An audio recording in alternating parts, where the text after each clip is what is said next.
بسم الله الرحمن الرحيم.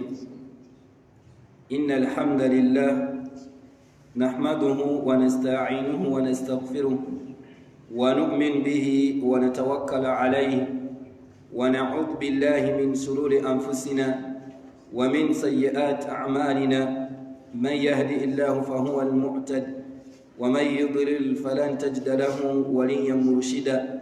وأشهد أن لا إله إلا الله وحده لا شريك له ولي الصالحين. وأشهد أن محمدا عبده ورسوله الذي أرسل إلينا رحمة للعالمين بشيرا ونذيرا وداعيا إلى الله بإذنه وسراجا منيرا. محمد بن عبد الله أفضل صلوات الله وسلامه وبركات عليه. بلغ الرسالة وأدى الأمانة ونصح الأمة وجاهد في الله حق الجهاد وتركنا على المحجة البيضاء ليلها كنهارها لا يزيغ عنها إلا هالك. فيا عباد الله، أوصي نفسي وأنفسكم بتقوى الله عز وجل. فاتقوا الله حق التقوى واعلم أن الله تبارك وتعالى أمرنا بتقواه. يقول عز وجل في القرآن الكريم: يا أيها الناس اتقوا ربكم الذي خلقكم من نفس واحدة وخلق منها زوجها وبث منهما رجالا كثيرا ونساء واتقوا الله الذي تساءلون به والأرحام إن الله كان عليكم رقيبا. وقال أيضا: يا أيها الذين آمنوا اتقوا الله حق تقاته ولا تموتن إلا وأنتم مسلمون. وقال أخيرا: يا أيها الذين آمنوا اتقوا الله وقولوا قولا سديدا يصلح لكم أعمالكم ويغفر لكم ذنوبكم ومن يطع الله ورسوله فقد فاز فوزا عظيما. ويقول صلى الله عليه وسلم: اتق الله حيثما كنت وأتبع السيئة الحسنة تمحها وخالق الناس بخلق حسن. فإن أصدق الحديث كتاب الله وخير الهدي هدي محمد صلى الله عليه وسلم وشر الأمور محدثاتها وكل محدثة بدعة وكل بدعة ضلالة وكل ضلالة في النار. سبحانك اللهم لا علم لنا إلا ما علمتنا فعلمنا ما ينفعنا وانفعنا بما علمتنا وزدنا علما. اللهم اهدنا واهد بنا وجعلنا من الهداة المهتدين. أما بعد، السلام عليكم ورحمة الله وبركاته. amatenda amalungi ennyo era amajjuvu ennyo agataliimu bubi bwonna kabeera obukendeevu bwonna ebbanga lyonna era ebiseera byonna ga Allah subhanahu wa ta'ala. Oyo Allah tabaraka wa ta'ala eyatutonda era atugabirira. Allah subhanahu wa ta'ala yatonda abantu ffenna tubeere nga tumusinza. Bonna abajeemye ne bagaana okusinza Allah subhanahu wa ta'ala ne beeteerawo ebirala ne balowooza nti oba olyo bye bisaanidde okusinzibwa basaana okukimanya nti ekyo bakikola mu bukyamu. Era Allah subhanahu wa ta'ala wakubabonereza wakubavunaana.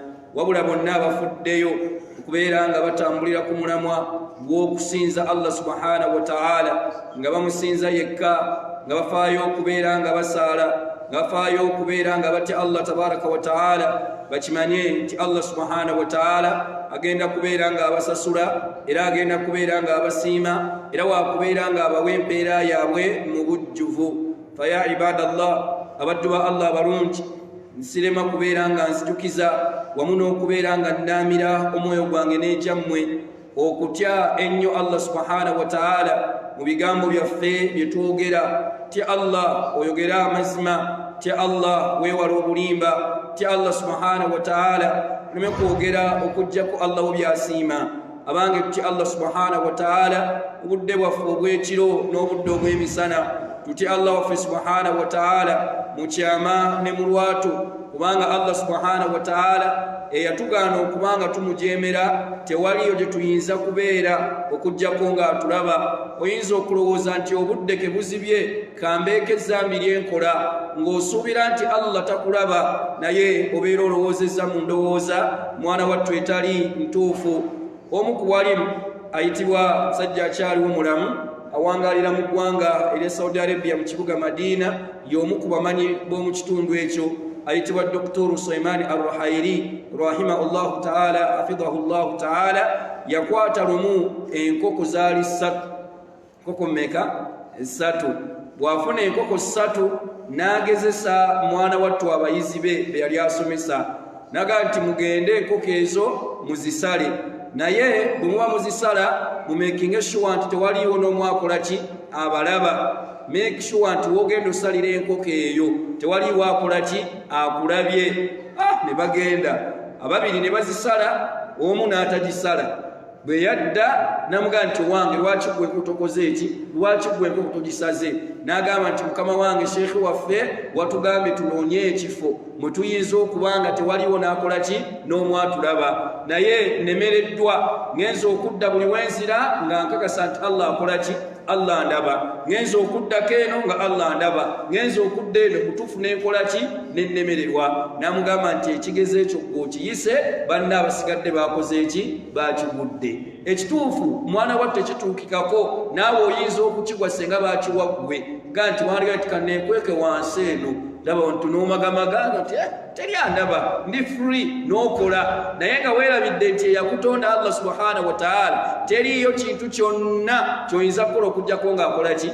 Ng'akulaba. Saba Allah subhanahu wa ta'ala atuwe okukkiriza okufaanako bwe kutyo. Mu butuufu senga Allah subhanahu wa ta'ala atugabira n'atuwa okukakasa nti tewali we tuyinza kuba okujjako ng'atulaba, kikusobozesa okuleka amazambi mangi olw'ensonga okukasa nti Allah akola ki? Akulaba. Imam Hasan al-Basri alayhi rahmatullah naye mwana wattu bamubuuza ekibuuzo ti Imam wakola otya okubeera ng'osenguka edduniya n'okulabanganyizibwa kwayo n'okubanga tekutawaanya? Yabagamba nti alimtu, namanya ebintu bimeka? 4. Naye ku bintu ebyo 4 yagamba nti alimtu bi anna Allah, nakimanya bulungi nti omulezi wange Allah tabaraka wa ta'ala mutwali'u alayya, akola ki? Andaba. Yagamba nti bwe nakakasa ekyo fa astahiyaitu, nekwatibwa Allah wange ensoni ayarani okundaba nga nkola ebyo yakola ki? Bye yaŋŋaana, kuba yakakasa nti Allah tabaraka wa ta'ala amulaba. Idhan ibadallah, tuti Allah subhanahu wa ta'ala tukimanye nti Allah tulaba era tuweke ebyonoono olw'ensonga Allah subhanahu wa ta'ala atulaba. Nekira tusaba Allah subhanahu wa ta'ala se okusaasira kwe n'emirembe gye ku nabbi waffe Muhammad sallallahu alayhi wa sallama eyatugira n'eddiini ey'amazima, n'aleka ng'aginnyonnyodde, n'aleka ng'agisomesezza alayhi salatu wassalam. Allah tabaraka wa ta'ala yamutuma gye tuli nga bashiran, musanyusa, wa nadhiran, ng'ate mutiisa. Kati yatuusa meseji ye, era Allah subhanahu wa ta'ala teyamujjula kumujja mu busiraamu buno okujjako ng'obusiraamu bumaze kukola ki? Kujjula. Obusiraamu bwamala kujjula alayhi salatu wassalam, Allah n'alyoka amutuusaako okufa. Kitegeeza nti yatuusa ebigambo byetwogera nti barraga risala, yatuusa obuki? Obubaka obwamuweebwa, kuba Allah tabaraka wa ta'ala mulagira n'amugamba nti barriq ma unzila ilaik. Allah mugamba nti tuusa ekyo kyekoze eki? Kyenkusizzaako, ekyo kyenkutumyeko. Fa in lam taf'al, Allah n'amuwoninga n'okumuwoninga ti bw'onoobeera tokikoze fama barraqta risala, ojja kuba totuusizza buki? Bubaka. Kitegeeza nti oteekwa buteekwa, era n'abeera nga yakola kaweefube wakati mu kusoomoozebwa kwe yayitamu. Baamuvuma, baamukuba, yayita mu bisoomoozo ebinene n'ebitono, naye n'abeera nga fasabala. Allah subhanahu wa ta'ala yamuwa obugumiikiriza n'atuusa obubaka. Kitegeeza nti ogwaffe gwa kumugoberera, gwa kuteeka mu nkola byatusomesa, ate era n'okubeera nga twesamba wamu n'okuleka ebyo byatuziyizzaako alayhi salatu wassalam, lwe tujja okubeera nga mwana wattu tufuna okwesiima. Mukkirize darusu yaffe, ekibuuzo kino ntambudde nakyo eri abasiraamu beetera okufuna chance n'entuulako maaso gaabwe. Kibuuzo kyo kikwatagana ku ssala. Abasinga oba oliawo oyinza okuba okimanyi naye olw'okuba nti tuli mu kwejjukanya oba oli awo oyinza okukola ki okiganyulwamu. Ekibuuzo kino kyabuuzibwa ne kyanukulwa omuwalimu ayitibwa Sheikh Muhammad ibn Salih al-Uthaymin alayhi rahmatullah. Bamubuuza ekibuuzo ekigamba nti bamugamba nti Sheikh idha falagha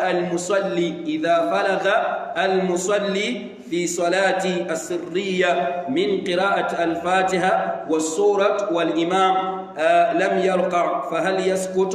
أبوز ekibuuzo omubuuza eyabuuza nti senga omugobereza ono omusaaze naam kitwale nti gwe oli mabega waani wa imaamu naye bw'omaliriza okusoma suratu al-Fatiha n'essura yonna gy'oba okoze otya gy'oba ogoberezzaako n'ogimaliriza bulungi okugisoma wabula nga imaamu gw'ogoberera tannaba kukutama.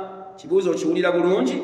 Imaamu nga tannaba kukola ki? Kukutama. Tegeeza togenda kukutama nga tannakola ki? Tannakutama. Naddala fi salaati as-sirriya mu swala nga ya kiki? Ya kyama. Nga swala ki?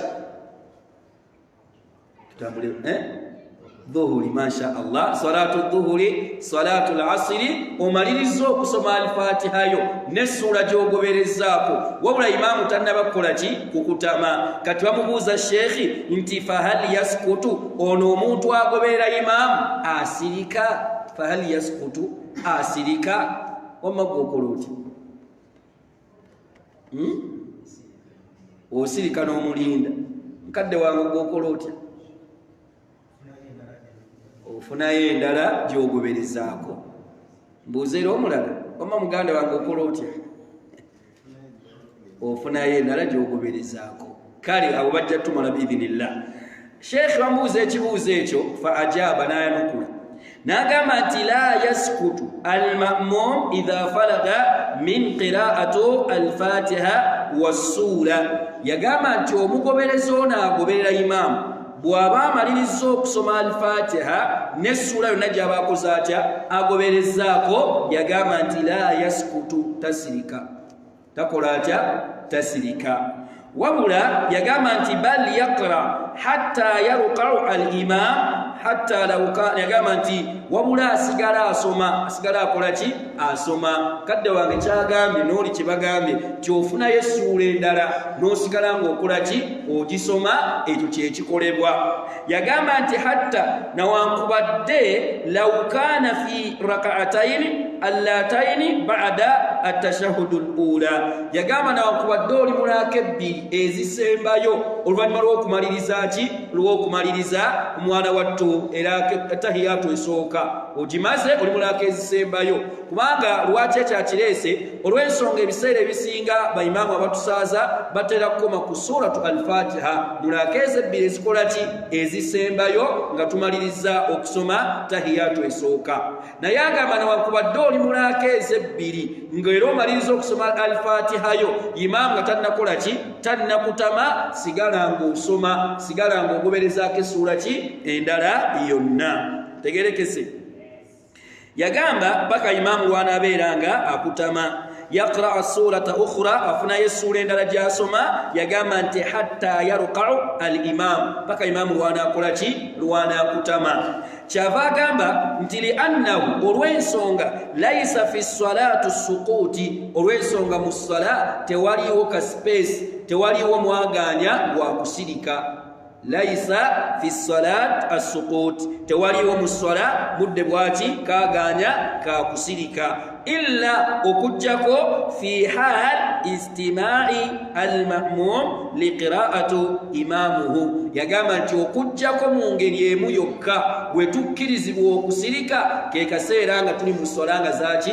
Za lwatu, nga si za kyama, za lwatu, nga salatu al-maghribi eraaka ebbiri ezisooka, nga salatu subuhi yonna, nga salatu al-jumu'a yonna. Awo tusirika ne tuwulirizaani? Imaamu ng'asoma. Olw'ensonga ekyo kyekiri mu sunna, kubanga era alayhi salatu wassalam bwe yali asaaza abasahaba be mwana wattu abamu mu ntandikwa baalinga basoma, naye alayhi salatu wassalam n'ababuuza nti abange kirabika mulimu mumu abasoma nga bwenkola ki nga nange bwensoma n'abalagira okubanga basirika bawulirize ki okusoma kwe alayhi salatu wassalam. Ese bulungi so ne kibeera nti bwe tuba mu swala nga ya lwatu awo tusirika ne tuwuliriza imaamu awo kawe tusirika wabula ewasigadde bwe banga essola ya kyama eyo yo tusoma nga n'imaamu bwakola ki bwasoma ate onzoga ate mu lwatu kati ate lwaki tetusoma nga alfaate baatugamba yabwatteeka era omuntu atagisomye talina ki talina swala teba ntuufu naye imaamu akola atya imaamu atumalira. Ese bulungi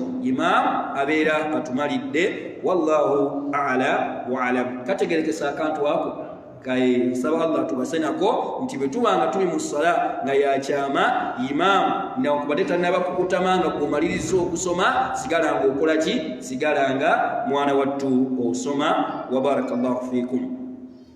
Eddakiika esigadde twongereze ku musomo gwaffe twatunuulira oba tutambula n'omusomo guno ekiseera kiwezeeko nga tujja twejjukanya mpola mpola.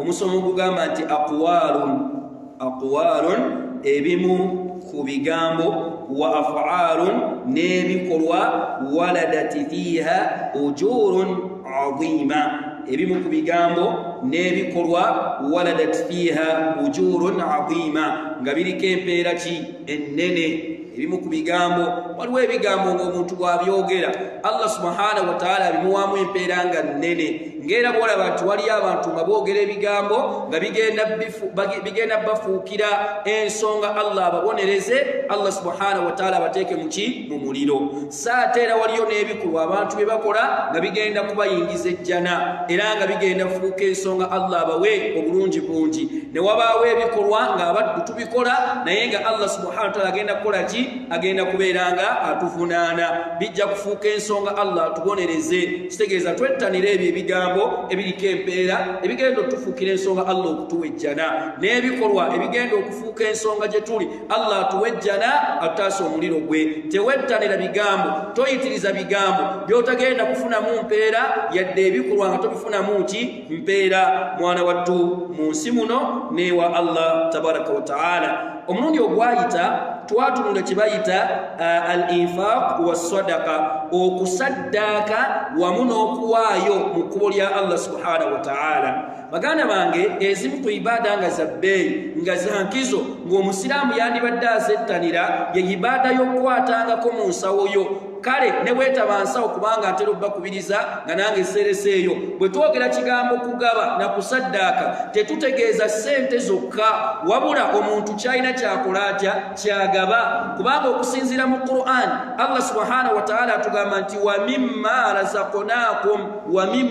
razaqnakum Allah agamba nti ne mu ebyo Allah byakoze atya byabawadde. Ayinza okubanga mu kiseera ekyo nga tolina ssente naye ng'olina engoye empitirivu waliyo abaddu nga balajana waliyo abaddu nga beetaavu ga byambalo nga naye amasaati gano nakoma ddyo gambala n'okwatayo essaati 3 empale 2 n'obigabira omwetaavu neyeegasa nabyo obeera omusaddaakidde era nawe Allah ajja kukuwaamu ki empeera.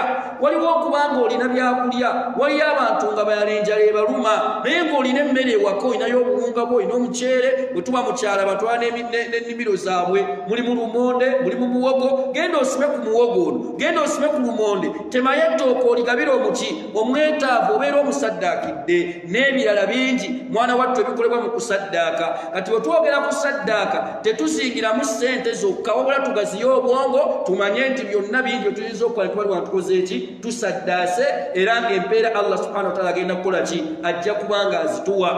Muntu agaba ettaka ntu akwata ekifo nga kino woolaba omuzikiti guno naga nti nkiwaddeyo bazimbewo omuzikiti nakiwaayo ku poloti zaalina ku ttaka Allah yamuwa naga nti nze Allah lyeyampa Allah teyampa ssente naye ettaka ddyokola ntya ndirina liiryo asobola ozimba omuzikiti zimbawo banaga nti ninayo bazimbewo essomero ly'obusiraamu kyasobodde okukola ki okubeera nga mwana wattu agaba. So twatunuulira emigaso omulundi ogwayita egifumbekedde mu kusaddaaka emigaso nga mingi nnyo omuntu kyafuna mu kusaddaaka. Twakoma ku mugaso gwali gwa 8 bwembanga seerabidde okusinziira ku ebyo bye nzijukira. Twakoma ku mugaso ogw'omunaana ogwali gugamba nti anna al-munfiq omuntu ono akwata n'asaddaaka, omuntu ono akwata ku ekyo Allah kyamuwadde n'akigabako, yagamba nti yad'u lahu almalaku kulla yaumi, omuntu oyo malayika zimusabira.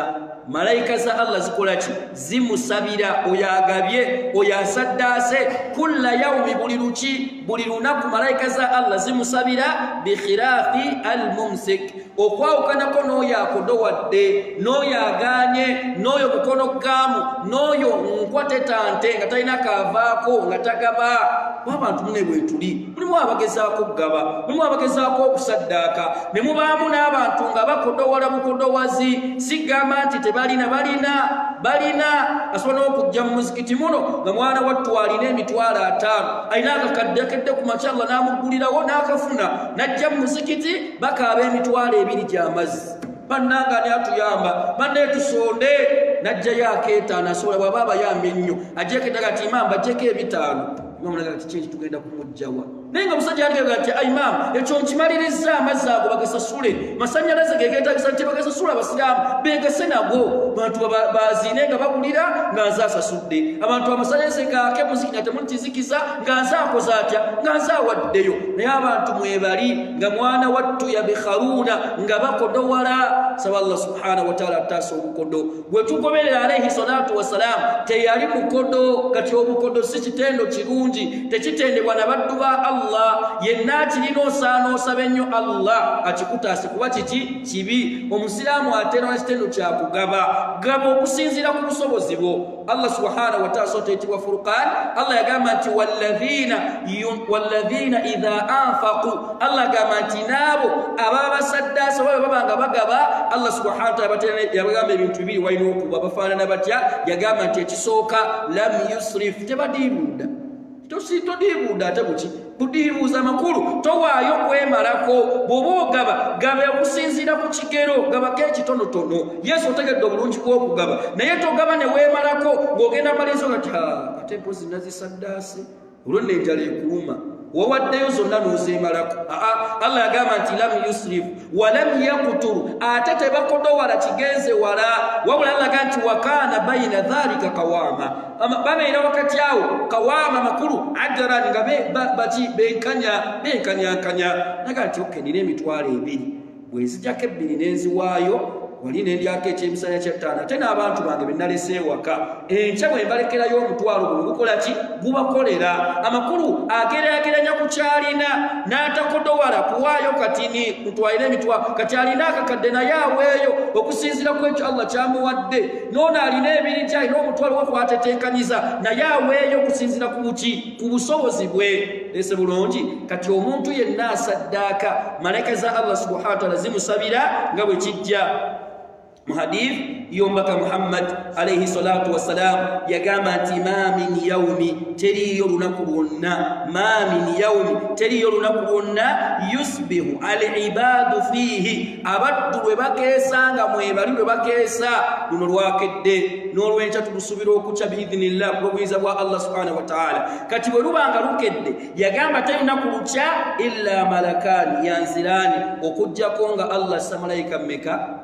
2. Malaika 2 Allah tabaraka wa ta'ala azissa. Bwe zikka yagamba nti fayaqulu ahaduhuma, emukuzo nesaba, emukuzo negamba Allahumma a'ti munfiqan khalafan, Allahumma a'ti munfiqan khalafan, ay Allah ono Suleimani asaddaase, Allah tukusaba omukubisizemu, tukusaba Allah omuteera omukisa byakola, Allah mugazirize. Edduwa eyo togyetaaga, okusaba okwo tokwagala nga malayika yeekusabira. Subhanallah, kyankizo kya bbeeyi, kuba malayika Allah azoogerako n'agamba nti la ya'suuna Allaha ma amalahum. Malayika ezo tezijooga Allah, tezijeemera Allah, tezirina byonoono. Allah yazikuma butiribiri mu bitonde Allah bye yatonda nga tebisobya. Allah yatonda malayika ze tezisobya. Wa yaf'aluuna ma yu'maruun, zikola bukozi Allah byakoze atya, byaziragidde. Kati omuntu ne waba muntu ng'agezaako okwewala ebyonoono nga tajeemera Allah, bw'aba awanise emikono gye edduwa eba yankizo kuba tajeemera Allah. Kati ne malayika tezijeemera Allah, netoowaze zigondera Allah, zikola Allah byaziragidde. Kati bwe zibaako tezimusaba Allah tabaraka wa taala edduwa eyo ajanukula. Mwebali abaddu nga bategeera hadithi eyo ati rikooti kanneefune ku dduwa ya malayika, n'akwatayo kyakutte n'akigaba, n'akwata kyakutte n'akisaddaaka. Lwaki akisaddaaka? Ayagala malayika zino zikole ki? Zazo zimusabira ayingire mu dduwa. Allahumma a'ti munfiqan khatalafan, ayi Allah ono yakodowadde, ono yaganya okuwaayo, Allah gootanye ebyefuna bye, Allah bijjeemu omukisa. Omutera mukisa Allah akodowadde. Allah subhanahu wa ta'ala bwa malayika gwe zisaba mwekanya. Allah subhanahu wa ta'ala tayinza kujjira mu kisanga wadde tolina. Allah akimanyi bulungi, yasinga okumanya kyonaaganye bugaanyi naye alina, naye ono tasobodde kuba takola ki? Talina. Allah akumanyi bulungi, amanye gaso mukulu mwana wattunga ogwetaaga anange gwetaaga okubeerako abamu kwabo malayika za Allah bezikola ki? Bezisabira, bazikusabira obulungi. Omugaso namba 9 yagamba nti anna sahibu sadaqa, anna sahibu as-sadaqa, yagamba nti nyini kusaddaaka, omuntu ono asaddaaka, omuntu ono agaba, omuntu ono awaayo. Kino kiddamu kikkaatiriza nabagambye obwongo tetubuteeka ku ssente zokka, si ze zisaddaakibwa, wabula bingi ebikola ki? Bye tukola ne tubalibwa nti tusaddaase. Mukiza ne hadithi eno ngireete, kubanga wali ate okusaddaaka nga kwa bigambo buki? Bugambo bigambo nga byoyogera nobali bwatokoza otya? Osaddaase. Hadithi eyo ya Abi Dharri radiyallahu anhu atugamba nti waliwo abamu ku basahaba bombaka Muhammad alayhi salatu wassalam, jaahu bajja jaali, bwe baatuuka waali ne bamugamba nti ya Rasulallah, owange omubaka wa Allah, dhahaba ahlu duthuli bilhujuri, abantu Allah be yagaggawaza muffe, abantu Allah be yawa ku ssente muffe. Dhahaba ahlu duthuli bilhujuri, bagenze n'empeera bazikoze eki? Bazimazeewo, bakukumbe buli kalungi konna bakatumazeeko. Nega nti ya Rasulallah, ekisooka abagaggaabo, abantu Allah be yaggulirawo, yusalluuna kama nusalli, basaalanga bwe tusaala. Baali bagagga naye nga tebaleka ssala. Okwawukanako n'ab'omulembe guno we bali abagagga nga tebamanyiddwako webasaala ssala, era nga tebasaala abamubo. Naga ekyokubiri nti wayasuumuuna kama nasuumu, basiibanga batukola ki? Bwe tusiiba. Ramadhaani bwetuuka nga basiiba. N'ennaku eza sunna baali bazisiiba basahaba, kubanga be baali bamulunyaako baali basajja bagagga nga ate balina obuki? Bamanyi obusiraamu bwabwe nga tebava wali mubaka alayhi salatu wassalaam. Kati beemulugunya, tebagamba nti tetukina mutawaana, tusaala nabo ne basaala, tusiiba nabo ne basiiba. Awo twekanankana, awo tewali mutawaana gwaffe. Naye ekyenkizo kye batusinga bagamba nti wayatasaddaquuna bifuduli amwalihim, basaddaaka ku ssente zaabwe, basaddaaka ku byobugagga bwabwe. Ffe tetusobola kusaddaaka kubanga tuli baki? Tuli baavu, tetulina. Basajja abo Allah basaasire, kubanga olwaleero ffe ku mulembe gwe tuliko omuntu tafunamu yadde ogamba naye nange buli kyakumakya n'enzimbayo omuzikiti, nange nayambayo ku banaku, nange senga amadde nzirina, nga takirina namu. Era nga bwetubeera muzikiti nga muno n'alaba omusajja awaddeyo emitwalo 10 nti abo bo balina era be bawaayo, naye bano baatugaanukka ab'amaziga. Naye abasajja batututeeka empeera zonna, empeera buli mpeera yazitwala. Kyekiringa okuba muzikiti wano olinaga nti abange twetagayo Qur'ani 10 ani azigula, olinaga nti nze kati musajja tututeeka empeera nange sinayo kakyasi kayambako nti naye bo abasajja baafunanga enyiike n'okunakuwala n'okulabanga lwaki basuba obulungi buno, lwaki empeera zino bo bano abasajja basaddaaka. Alayhi salatu wassalaam kyava abagumya n'abagamba nti abange, awalaysa qad ja'ala Allahu lakum ma tasaddaquna bihi, abanga abemulugunya, abanga abaleeta okwemulugunya kwammwe. Awalaysa qad ja'ala Allahu lakum, tekiri nti nammwe Allah tabaraka wa ta'ala yabateerawo, yabawa ma tasaddaquna bihi, bye muyinza okukola ne muwalibwa nti mukoze eki? Musaddaase. Biwulirize, senga tubeera mu masjidi nga wano nibaga twagalayo emitwalo 2 oba waliwo obwetaavu bw'okuwaayo nga tosobola kuwaayo kola bino. Yagamba ekisooka inna bikulli tasbihatin sadaqa. Omuntu bw'agamba nti subhanallah abali bw'ati akoze atya? Asaddaasi. Ekyo ekigambo kikaluba. Inna bikulli tasbihatin sadaqa. Omuntu ogamba nti subhanallah abali bw'ati akoze atya? Asaddaasi. Nabaga nti wa inna bikulli tahmidatin sadaqa. Omuntu bw'agamba nti alhamdulillah abeera asaddaasi. Wa inna bikulli tahliratin sadaqa. Omuntu bw'agamba nti la ilaha illa Allah aba asaddaasi. Wa inna bikulli takbiratin sadaqa. Omuntu bw'agamba nti Allahu akbar abali bw'ati asaddaasi. Bikaluba ebyo. Soma mu hadithi endala alayhi salatu wassalam yagatta ebigambo ebyo n'agamba nti ahabbul kalaamu ila Allah arba'a. Yagatta ebigambo ebikyasingidde ddala okwagalwa ennyo eri Allah subhanahu wa ta'ala. Nga Allah byagala nnyo yagamba ebigambo bimeka? 4. Subhanallah, alhamdulillah, la ilaha illa Allah, Allahu akbar. Naga tekina mutawaana bw'oba obyogera osoosa ki? Tekina mutawaana kyonna ky'oba otandisizza. Oba otandise ogamba Allahu akbar oba osoosezza alhamdulillah, naye nga kimanye nti byebigambo ebisinga okwagalwa ewaani? Ewa Allah subhanahu wa ta'ala. Maadhalika nga wanaabikuwa ng'akulaga nti bw'obyogera obalibwa nti okoze otya? Osaddaase. وقال عليه الصلاة والسلام ناقم بك محمد عليه الصلاة والسلام نابونغيرا نابغامنت والأمر بالمعروف صدقة. نوم توكلا جرابان توكلوا برونجي نجاب لبوانتي أصداسي okubiriza abantu bakola obulungi bannange enkyawa kuna asobola okusiiba kusiiba oba okiwandiise ku ssimu yo masha Allah abanga twogera amazima abanga tutya Allah abanga tugondere bazadde baffe ebyo byonna biri mu kulagira abantu kukola bulungi. Yagamba nti sadaqa obe osaddaase. Olwaleero waliwo eyandizibisa olunaku lwa tosaddaase kwebyo ebigambo n'okukubiriza abantu b'okola nabo esomani eswala etuuse. Ate bw'oba omugamba eswala etuuse tofa ku kigambo kyagenda kukugamba kuba bwe babiddamu ebinakuwaza nebeera mugumiikiriza nobakisoma tugenda tusaale naga towange kakiiko k'eswala ewa Allah okolayo ngaani bw'oba okolayo nga sekutale yange gireke tugiwandiika kabuli ogenda yingirayo nange ngenda muyange ayinza okuddamu naye gumiikiriza n'ekyo kimugambe kuba gw'onoonya mpeera ku ye nti bonna mulagidde akole ekirungi simugambye agende mu byonoono. N'agamba nti wannahiyu anil munkar sadaqa. N'okuziyiza abantu okukola ebyonoono emize. Abange tetubba, abange tetulimba, abange tetuwemula, abange tetujemera bazadde baffe, abange buli lw'oziyiza ebikolwa ebikyamu yagamba nti sadaqa obalibwa nti okoze otya? Osaddaase. N'abawana kino kyabeewuunyisa ng'akibawadde. Yabagamba alayhi salatu wassalam n'abagamba nti wa fi bud'i ahadikum sadaqa.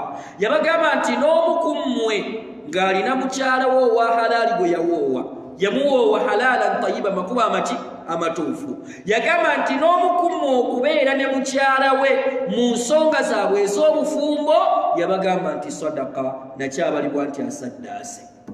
Abaali bazze nga beemulugunya abasalira amagezi nti bannaye musobola okugamba ebigambo bino mbali bwati musaddaase. Mulagire abantu okukola obulungi musaddaake. Muziyize abantu okukola ebikolwa ebikyamu bali bwati mukoze eki? Musaddaase. Mugendeeko eri bakyala bammwe aba halaali be mwawoowa mubali bwati mukoze eki? Musaddaase. Era bwe yabagamba ekyo baamubuuza ekibuuzo namugamba nti ya Rasulallah owange omubaka wa Allah ayatiya ahaduna shahawatahu omukufu okujjirwa obwagazi bwe nga tulabanga jese tokola ki jesi kunyumirwamu omuntu kumala bwagazi bwe wayakunu lahu fihi ajir nakyo n'akifunamu empeera Allah n'amusasula n'amalibwa nti asaddaase. N'abagamba nti abange mubadde ki? N'ababuuza naye ekibuuzo alayhi salatu wassalam n'abagamba nti araaitum mulaba mutya idha wadaaha fi lharam. Mulaba mutya senga omuntu agenda n'amala obwagazi bwe mu makubo aga haramu. Mu makubo aga haramu olwali abavuka bwetakutemesa batemesa. Allahu akbar. Hadith wala haraj. Ayakiyitiridde mu butundu obw'enjawulo era batemya ku bannaabwe nagatowa kabbuca baakasembeza na wano walo kabbuca olowooza bbuca ya nnyama si ya nnyama. Allahu akbar. ya birala kati beera mulanto wange wano batemesa naye ababuuza alayhi salatu wassalam senga omuntu agenda n'amala obwagazibe mu makubo aga haramu yabagamba nti abanga afuna omusango yamugamba nti ye kyava abagamba nga bwafuna omusango ng'akoze ekikolwa ekyo mu makubo aga haramu yabagamba nti kadhalika idha wadaaha fi lhalal nabwekito bwe kiri senga abeera akikoze mu makubo gaki ga halali akeera ekyomukyala n'amuwa mahali halala tayiba bazadde be bamuwa nga titwala Hafsa tumukuwadde Maimuna tumukuwadde genda naye basabira n'edduwa Allah bateremu omukisa n'amuwa n'amahale ge kati tayinza kubeera naye okuggyako nga Allah abawa empeera okuggyako nga Allah abasasula ekyewuunyisa ku bagaggaabo bano abajja beemulugunya kubo hadiisi eyo eraga nti baamala ne bakomawo eri omubaka alayhi salatu wassalam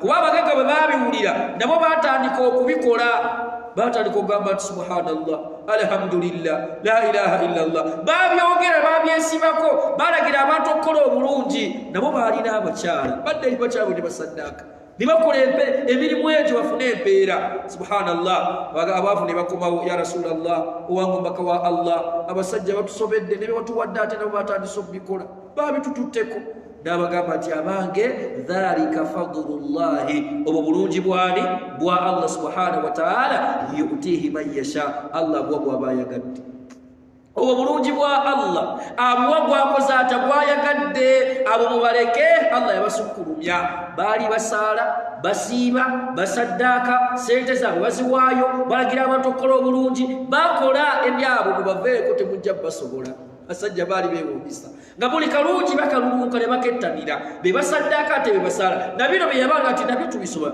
takomese kuba yali abibawa alayhi salatu wasallam tebagamba nti bino byammwe mwekka tebabala tebabikola yabireka ebyowanga biri mutulakani nga n'omulala asobola okukola ki okubanga abikola n'afuna empeera so idhan ibadallah abantu ba Allah subhanahu wa ta'ala twettanire nnyo obulungi tonyooma bulungi bw'osobola kukola kati owulidde tusoma ku bulungi bwa kusaddaaka otegedde nti bwengamba subhanallah mba nsaddaase kyogere kyekwateko Allahu akbar kiteeke mu bulamu bw'omanyi nti oba okoze otya okimanye nti obeera mwana wattu osaddaase bwe tweyongerayo tube tuli ku mugaso ogw'omwenda omwalimu gwagambye nti anna sahibu sadaqa omuntu ono asaddaaka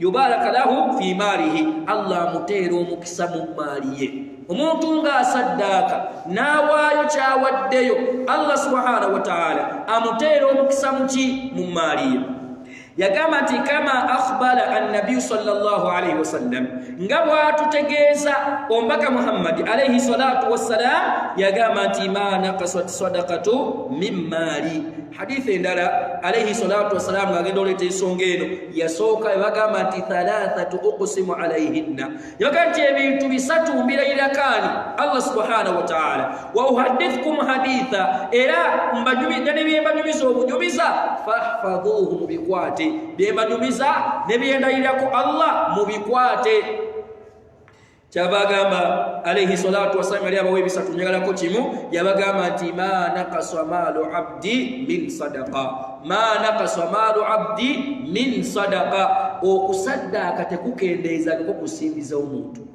la wallahi tezikendeera naye tulinamuko shaitani era naawe olabanga ekitajja tezikendeera mbadde n'emitwalo 2 nzigyeko 5 nga ndaba nsigazza ku mu kitundu tezikendedde nga ndabanga ezikendedde naye yakyogera n'okulayira ne tukimanye ma naqasa maalu abdi min sadaqa ensimbi y'omwalada mutekera wakola ki wakugisaddaaka kuba bw'oba osomye mu Qur'an Allah atulaganga ensimbi ezo ziba tezigenze so tuyitibwa suratul Baqara atugamba Allah subhanahu wa ta'ala مثل الذين ينفقون أموالهم في سبيل الله الله كما تيجفانني ekyokulabirako ky'abantu abo alladhina abo yunfiquna amwalahum abagaba abawaayo ku by'obugagga bwabwe fi sabilillah mu kkubo lyani ya Allah subhanahu wa ta'ala Allah yabakubirako ekizampa ekyokulabirako n'agamba nti kamathali habba bafaananako nga boolaba empeke mumpeke gyesinga okukubirako ekyobulako ku aya eyo Allah gati kamathali habba omanyi kasooli bulungi kasooli omutegeere kasooli gabola empeke ya kasooli Allah gati kamathali habba ambatati 7 sanabila fi kulli sumbulati 100 habba omuntu ona alima kasooli ng'oli omulimyeko omuntu asimba empeke ziba mu kinyateka mu empeke 3 oba 2 naye neemeruka empeke eno neeweeka kasooli oteekako emisolo kita kuweeka segedde n'aweeka kati bw'ateeka omusooli guno otuuka okugunoga nga mwana wattu gwe yasimba empeke emu eyamera kubaako empeke mmeka mu kasooli ku kasooli oyo kujjayo wanje 10 era alagamba nti 100 habba eyasimba empeke emu amaliriza alirako empeke 10 n'omusooli 100 habba kati Allah ekyakireese ng'ekizampo kyatukubidde nti mathalu alladhina yunfiquna amwalahum ekifaananyi ekyokuleko kyabo abakwata ku ssente zaabwe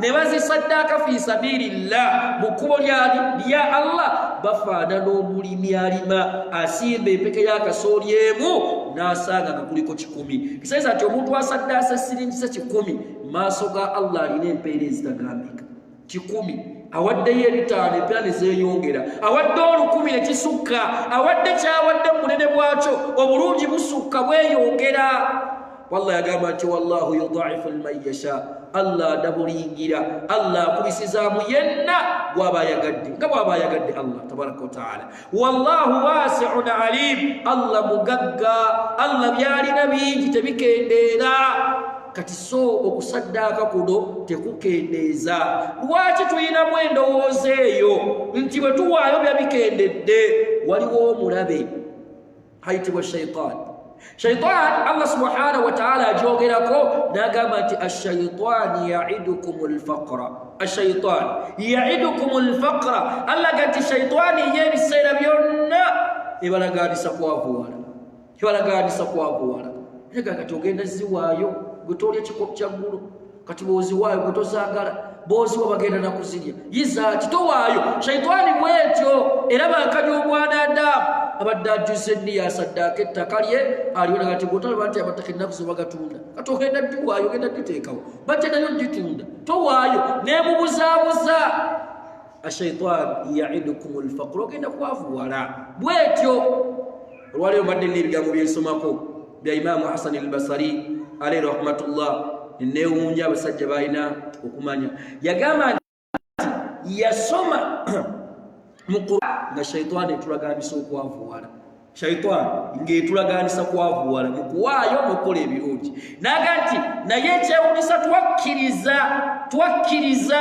shaitaani endagaano yaye erimu eki ashaitaani yaidukum alfaqra naye ebifo ebisigadde byonna amuweeyo njamubawa muweeyo muganakaga ebifo biyitirivu naye abantu basanga batebeekevu nnyo n'endagaano eno ya shaitaani ne balekawo Allah subhanahu wa ta'ala ebifo by'abalaganisizza ebiwira endagaano za Allah songa Allah ne bwe yandireese mu kifo eki timuweeyo mugenda gaggawala kyali tumaze naye osanga abantu kkiriza bya shaitaani kyewuunyisa so okusaddaaka tekikendeeza bya bugagga bya muntu wabula bikola ki byeyongera bweyongezi seega ekyo mwana wattu twakiwa ebiseera namba 10 omugaso ogw'ekkumi nga bagenda mu adhan yagamba nti annahu la yabqa lisahibi lmal min maalihi illa ma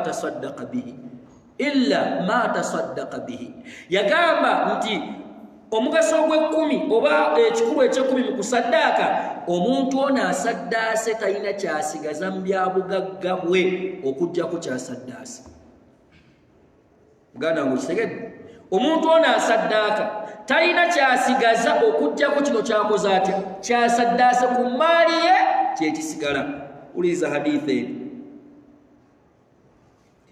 eno nga tuzayita hadithi aya yensooka kama fi qawlihi ta'ala ngaba kiri mu kigambo kya Allah subhanahu wa ta'ala Allah yagamba nti laisa alayka hudahum walakin Allah yahdi man yasha Allah yagamba nti ngagamba omake Muhammad alayhi salatu wasalam naffe ng'atugamba nti si gwe agenda okulungamya abantu walakin Allah yahdi man yasha wabula Allah yakola atya yalungamya obwo abantu balaga kituufu mukole kino Allah kyayagala naye ekyokubeera nti abantu ovaayo bakozese ekyo kyennyini obuyinza si bwaffe bwani bwa Allah yawa omuntu obusiraamu mulaga obulungi bw'obusiraamu n'ogakala omusajja oyo bamunnyonnyodde busiraamu kale yagamba abwagala si kikyo agenda okumulungamya yaani ye Allah naye ekiddako kyesinga okwagala Allah subhanahu wa ta'ala agamba nti wama tunfiqu min khairin teriyo kirungi kyonna kyemukola ki kyemuwaayo kyemusaddaaka Allah yagamba nti fal anfusikum kyonna kyemuwadde wama tunfiqu min khairin fal anfusikum kyonna kyemuwaddeyo kyekyammwe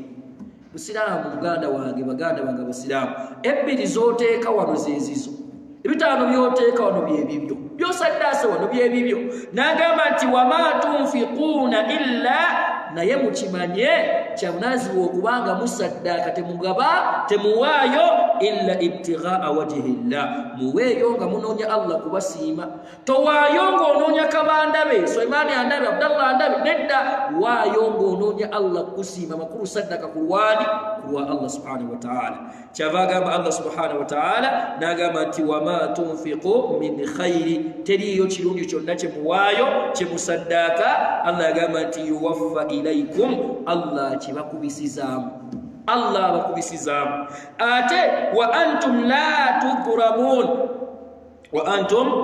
tudhramun Allah agamba temugenda nakukola ki nakulyazaamaanyizibwa soko yazine biidinillah tulabe tugenda okukoma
نعم بارك الله فيكم جزاكم الله كل الخير. oluvannyuma lw'okwasiina tubadde tuli ku mugaso ogw'ekkumi egimu ku migaso egifunibwa mu kusaddaaka. annahu tugambye nti mugamba annahu la yabqa lisahibu lmaal min maalihi illa ma tasaddaqa bihi. omuntu ono akutte mu nsawo ye n'asaddaaka talina kyasigaza ku byasaddaase oba mu maali mu byobugagga okujjako kino kyakoze atya kyasaddaase. agamba nti okujjako kyabasaddaase ne tulaba aya mu suratul bakara aya ey'ebibiri 7 walamma saala annabi sallallahu alayhi wasallam era ensonga eraga nti ddala omuntu ono talina kyasigaza mu maali okujjako kyasaddaase yeno hadithi yaga nti walamma saala annabiyu aishata an shati allati dhabauha yagamba alayhi salatu wassalam yabuuza mukyala we ayitibwa Aisha radiyallahu anha banyuma lw'okumaliriza okusala embuzi n'amugamba nti ma baqiya minha, yamubuuza nti owange embuzi eyo gye tusaze ki ekisigaddewo ku yo, kubanga bwe bamala okugisala batandika okugabako ne bagaba weereza gundi ne gundi muwe ne gundi muwe. kati amubuuza tusigazaawo kyenkana ki? mu kumubuuza qalat Aisha radiyallahu anha kyava agamba nti ma baqiya minha illa katifuha, yamugamba nti ya rasulallah tewali kye tusigaza ku mbuzi okujjako oyinza okukayita akasambi akatundutundu k'akasambi oba gamba akakono ku mbuzi akakoze eki ke kasigaddewo, ng'esinga obungi bakoze batya bagigabye. subhanallah kyava agamba nti qala sallallahu alayhi wasallam yamugamba omubaka Muhammad alayhi salatu wassalam yamugamba nti baqitu kulliha yamugamba nti embuzi yonna esigaddewo ghayra katifu okujjako kano ketukoze eki ketusigazza. amakulu biri baali bakoze eki basaddaasa musaddaasi beeterekedde eri Allah empeera bagenda kuzisinkana. ekyamuga nti embuzi yonna esigaddewo okujjako kano ketugenda okwerya bwana kasigalawo nabo ne babeeranga mwana wattu bakola ki beegasa nagwo mu maka ge alayhi salatu wassalam. kitegeeza nti gwe kyogaba bw'okwata olukumiro lw'ogenda okusinkana eri Allah. olaba Allah asaasire baganda baffe, Allah bazajjulula naddala mu Uganda yaffe muno BMK Allah musaasire. kati essaawa zino omuzikiti gwe yazimba zempeera zayooli essaawa zino hoteri afrikane weeri era ekyakola sente bazijjamu naye munnanga akyazifunako akyegasa nazo. baana abasigala be bali mu kweyoolera kati be bafuna byonna bye yalekawo. naye omuzikiti gwe yazimba limbo gye yagaba n'ebirala bingi bye yakola emizikiti gye yazimba ebyo byasigala afunamu. okusala kwa saddaaka kwasigala akola ki? afunamu empeera. kitegeeza tununkanire nnyo mwana wattu ebirimu omugaso era bigenda okuba nga bitugasa naddala okuwaayo fi sabilillah mu kkubo lya Allah subhanahu wa ta'ala. dakiika esigadde tusembeyo omugaso guno. yagamba nti omugaso ogw'ekkumi n'emu yagamba nti annaha mata ma ijtama'at ma'a as-siyam wa itba'i janaza wa iyadat al-marid fi yawmi ahadi illa awjaba dhalika li sahibihi al-janna. okusaddaaka gyekwegatta gyekukoma okuba nti mwana wattu kwegasse n'okubeera nti omuntu yasiibye ate awerekedde ki? awerekedde mwana wattu janaza omufu oba alambudde omulwadde. yagamba nti fi yawmin wahidi mu lunaku lw'olutya lumu yagamba nti okujjako Allah tabaraka taala amuwaaki amuwejjana. muntu kasita agatta emirimu egyo. lwaki agigatta? olw'ensonga hadithi enejja yagamba nti kama fi hadithi abi hurairata radiyallahu anhu, nga bwe kijja mu hadithi ya abi huraira radiyallahu anhu anna rasulallah sallallahu alayhi wasallama qaala, yagamba omubaka Muhammad alayhi salatu wassalam ng'abuuza basahaba be nga bwe tutudde wano, yabagamba ng'ababuuza ekibuuzo kino ku makya n'abagamba man asbaha minkum alyawma sa'iman, ani abukeesezza mu olwaliro nga yakoze eki? nga yasiibye.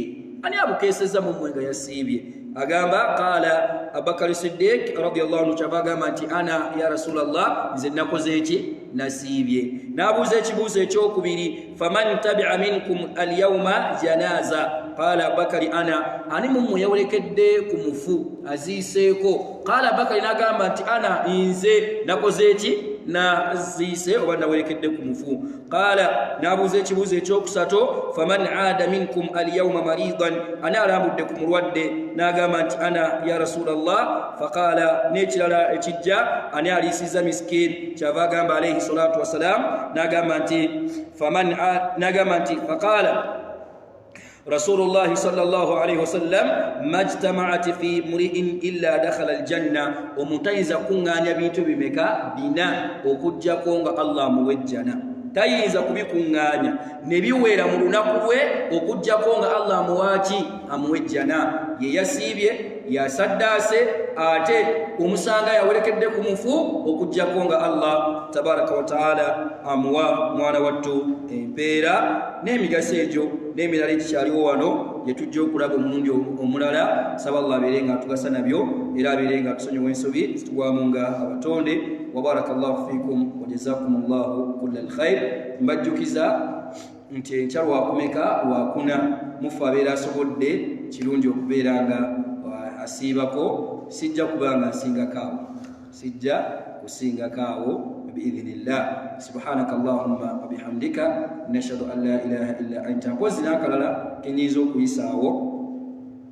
ennaku z'omwezi 22 ewiiki ejja olwokutaano lwa wiiki ejja 22 23 24 tugendako mu darusu bayitayo kyeyirumba Isinjiro district eyo mu western gye tugenda biidhnillah naye obwetaavu buli eri okuyambako asobola otubuya ku bitabo by'essala tubyagala Qur'ani tuzeetaaga za kugabira abasiraamu b'omu kitundu ekyo beegese nazo tutwala n'ekkanzu ezebika obulungi biza okuba nayo ku kkanzu zo nga zebika bulungi zigenda kuweebwa bayimaamu wamu n'abasiraamu b'omu kitundu ekyo biidhnillahi taala yenna alina ky'osobola okuwaayo beeranga okiwaayo omulimu ogwo tubeere nga tugutambuza ffenna wamu. وبارك الله فيكم وجزاكم الله كل الخير. السلام عليكم ورحمة الله وبركاته.